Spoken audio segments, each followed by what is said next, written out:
Kami dari kelompok 3 akan menjelaskan materi tentang corak kehidupan masyarakat praaksara. Sebelum lanjut, kita kenalan dulu yuk.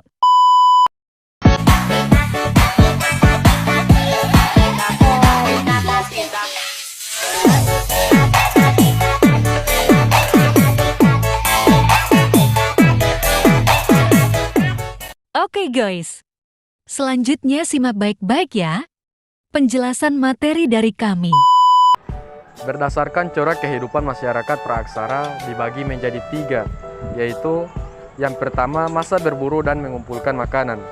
Masa berburu dan mengumpulkan makanan adalah corak kehidupan manusia purba yang paling sederhana. Masa berburu dan mengumpulkan makanan dibagi menjadi 2, yaitu masa berburu dan mengumpulkan makanan tingkat awal dan masa berburu dan mengumpulkan makanan tingkat lanjut. Masa berburu dan mengumpulkan makanan tingkat awal. Manusia purba pada masa berburu dan mengumpulkan makanan tingkat awal hidup secara nomaden atau berpindah-pindah tempat. Mereka hidup secara berkelompok di mana satu orang ditunjuk sebagai pemimpin. Pemimpin kelompok inilah yang akan memandu anggota lainnya untuk berpindah tempat. Kehidupan ekonomi masyarakat berburu dan mengumpulkan makanan tingkat awal sepenuhnya tergantung pada alam. Mereka bertahan hidup dengan berburu binatang dan mengumpulkan makanan atau food gathering. Anggota kelompok laki-laki bertugas memburu hewan sementara perempuan bertugas mengumpulkan makanan di sekitarnya. Makanan yang dikumpulkan berupa umbi-umbian, buah-buahan, kedelai, dan daun-daunan. Masa berburu dan mengumpulkan makanan tingkat lanjut. Corak kehidupan manusia praaksara pada periode ini setingkat lebih tinggi daripada masyarakat berburu dan mengumpulkan makanan tingkat awal. Manusia purba tetap hidup dalam kelompok kecil tetapi sudah mulai hidup di semi-sedenter, yaitu tinggal di gua-gua alam untuk sementara dan berpindah lagi mencari gua lain apabila bahan makanan di sekitarnya telah habis.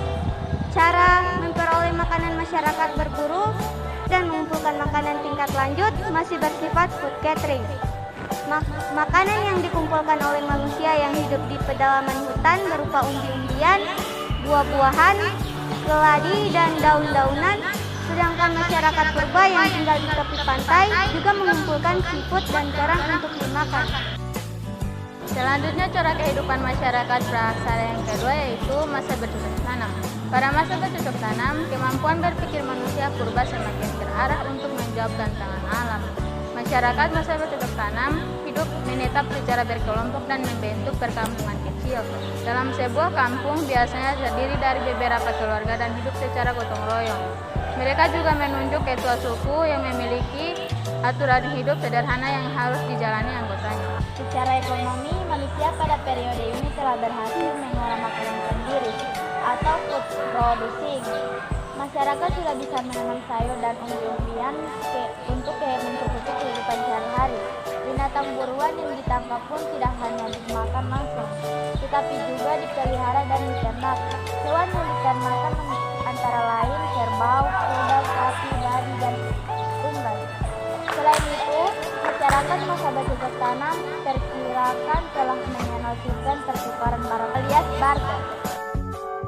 Selanjutnya corak kehidupan masyarakat praaksara yang ketiga yaitu masa perundagian. Kata perundagian diambil dari kata undagi, yang artinya seseorang yang memiliki keterampilan jenis usaha tertentu, seperti pembuatan gerabah, perhiasan, kayu, batu, dan logam.